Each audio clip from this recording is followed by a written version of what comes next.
चेतन आनंद रात के 9:45 बजे पहुंचते हैं पटना एम्स में और वहां पहुंचने के बाद उनके साथ बदतमीजी की जाती है, मारपीट की जाती है और इसकी जानकारी जो है वो देते हैं मीडिया के सामने और साथ ही साथ एफआईआर भी दर्ज करवाते हैं फुलवारी शरीफ थाना में। लेकिन उसके बाद भी विवाद जो है वो थमने का नाम नहीं ले रहा और उन डॉक्टरों के द्वारा अब जो है चेतन आनंद से ही माफी मंगवाने की बातचीत जो है वो सामने आ रही है। दरअसल चेतन आनंद जो है जो कुछ हुआ उसके बदले में उसके एवज में जाके एफआईआर करते हैं। डॉक्टरों की तरफ से भी कोई एफआईआर तो नहीं है, लेकिन एकदम से डॉक्टर सड़क पे उतर गए हैं और इमरजेंसी सेवाएं भी एम्स में ठप हो गई है। वो लोग कह रहे हैं कि चेतन आनंद को माफी मांगना पड़ेगा। पूरी कहानी आपको बताएंगे, सब कुछ से आपको रूबरू कराएंगे, लेकिन उससे पहले मेरा परिचय जान लीजिए। मेरा नाम है रजत और आप जनता जंक्शन देख रहे हैं। बिहार में हॉस्पिटलों की व्यवस्था जो है वो किसी से छुपा हुआ नहीं है।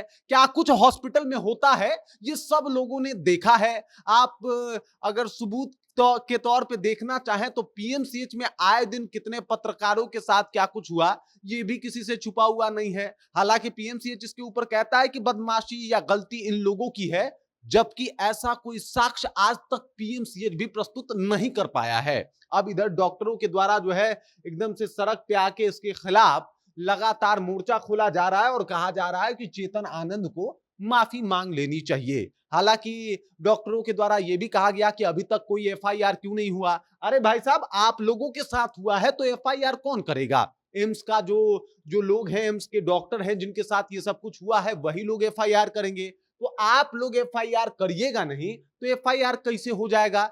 पुलिस स्वतः तो इसमें संज्ञान लेगी नहीं। और आप एक बात को समझिए, जब अगर एम्स में ऐसी कुछ घटना सामने आई है तो इसके पीछे कई लोगों का यह मानना है और कई लोग आज तक कहते आए हैं कि सरकारी हॉस्पिटल में व्यवस्थाएं ठीक नहीं है और वहां पे डॉक्टरों के द्वारा हर बार बड़ी मुश्किल खड़ी कर दी जाती है मरीजों से। आपने देखा भी होगा कई ऐसे वीडियोस जो है वो सामने भी आते हैं। हालांकि कुछ वीडियो उसी में रह जाते हैं, पता नहीं चलता कि क्या हुआ है, लेकिन जो कहा सुनी बातें सामने आती है वो उसमें देखने को मिलता है कि भाई साहब पूरा माहौल अलग होता है हॉस्पिटल के अंदर का।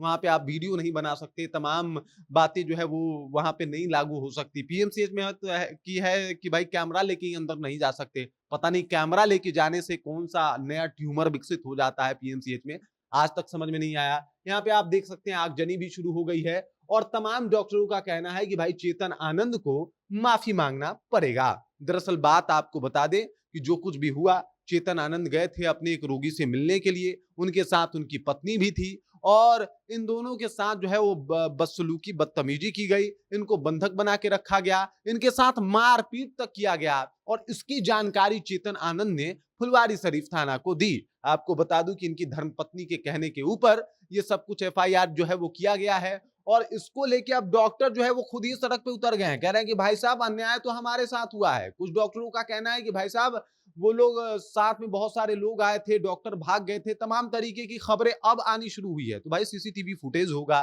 तमाम तरीके की चीजें होगी, वो बाहर लाइए ना, एक बार साक्ष्य तो रखिए सामने। खाली हाँ मतलब इस तरीके से आरोप लगा देने से तो होगा नहीं। आपके पास तो सीसीटीवी कैमरा होगा, वो काम कर रहा होगा, उम्मीद है। हालांकि सरकारी अस्पताल है, कुछ भी हो सकता है, लेकिन कम से कम सीसीटीवी फुटेज तो काम कर रहा होगा ना। उसको सामने रखिए कि देख लीजिए किस तरीके से चेतन आनंद बदसलूकी कर रहे हैं, हम लोगों ने तो कुछ नहीं किया।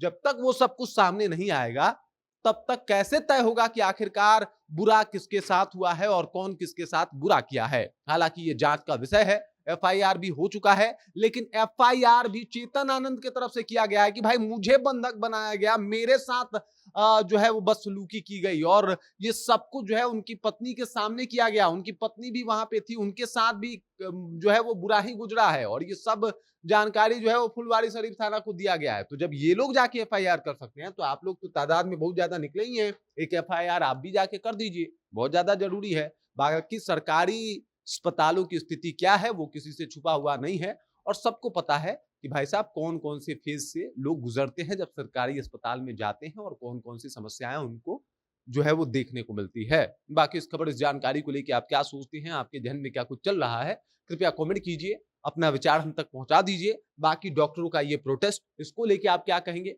इसके ऊपर भी अपना विचार रखिए और अपना विचार हम तक पहुंचा दीजिए। आप देख रहे हैं जनता जंक्शन और मेरा नाम रजत है।